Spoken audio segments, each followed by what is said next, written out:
এখন যাচ্ছি এয়ারপোর্টের উদ্দেশ্যে। আমাদের সাদিক আসতেছে, সাইদ ভাইয়ের রিসিভ করার জন্য যাচ্ছি।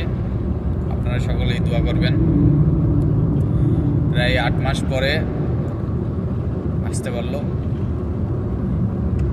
3টা টিকিট মারি গেছে, বাংলাদেশ থেকে উঠতে পারেনি। তো লাস্ট পর্যায়ে যাই হোক উঠতে পারছে, তাও বিশাল কাহিনী।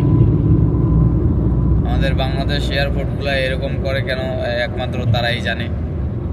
আমি বলবো যে আমাদের বাংলাদেশের পাসপোর্ট দেওয়া মাত্রই আমাদের প্রবাসীদেরকে কোনো হয়রানি করবেন না, হয়রানি মুক্তভাবে আমাদের বাইরে আসার জন্য সুযোগ করে দিবেন।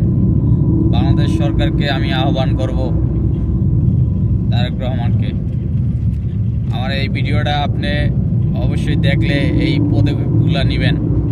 আমাদের কেন টাকা দিয়ে জরিমানা দিয়ে তারপরে আসতে হবে? আমাদের ভিসা টিকিট অরিজিনাল, আমাদের কোম্পানি ভিসায় লোকানো হতেছে। কেন এই হয়রানিগুলো হবে আমাদের সাধারণ জনগণ?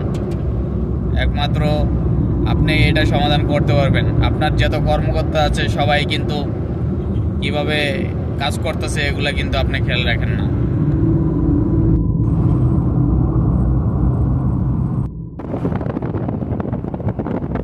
এয়ারপোর্টে এসে বললাম, কি খবর? তামাম। এই যে আসলেন যে এত দিন পরে, প্রায় 8 মাস না, 8 মাস পরে আইতে বললেন সুদানে।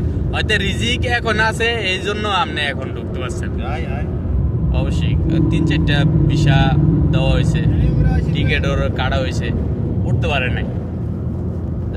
বাংলাদেশেরও কিছু গাফিলতি আছিল, এই জন্যই।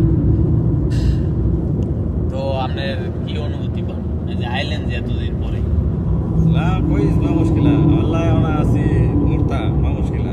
E na sabah shur badana nahi thi Sudan, alhamdulillah pois. Na Bangladesh da kullu dunia da mushkil. Fi asi binjil kathir mushkil ajat urudar ziyada. Imta ana ay kalam mazbut tamam. Lakin da video shaibu kullu Bengali. Inta Arabi kullu Bengali ma fi malum. Lazim dair Bangla কালাম, ইন্দা গাইলে মু বাংলা। ওকে মা মুশকিল আনা। আমি ঢাকা থেকে আইছি Oman থেকে আইছি সুদানে। সব মিলে 30 ঘন্টার মতো সময় লাগছে।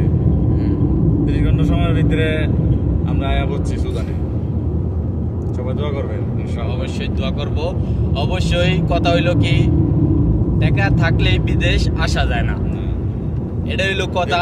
বিভিন্ন দেশের লেগে জমা দিছে, সৌদি আরব, কুয়েত, আরো বড় বড় রাষ্ট্রে, ইটালির লেগা, তারপরও আসতে পারে নাই, কোনো দেশে যাইতে পারে নাই। একমাত্র তার রিজিক লেখাই আছে সুদানে, এজন্যই সুদানে আইছে। কথা রাইট নেই? অবশ্যই এটা সবাই আমরা ভুক্তভোগী। বিভিন্ন দেশে যাওয়ার জন্য আমরা চেষ্টা করি। তারপরে আমি মনে করি যে সুদান যারা আইছেন, পুরানো লোক, সবাই আসেন, সবাই আসার জন্য চেষ্টা করতেছেন। অবশ্যই আসতে পারবেন, সবাই আসতে পারবেন। ভালো থাকবেন, আমাদের জন্য দোয়া করবেন, প্রবাসীদের পরিবারের জন্য দোয়া করবেন। সবাই ভালো থাকবেন, আল্লাহ হাফেজ। আরে পূজা এই যে সাদিক, এই যে আমগো সাদিকে আছে। পূজা বাদ এর পূজা বাদ দিলে আমি মাথা পূজা না এই মাথা পূজা হইছে কি বলে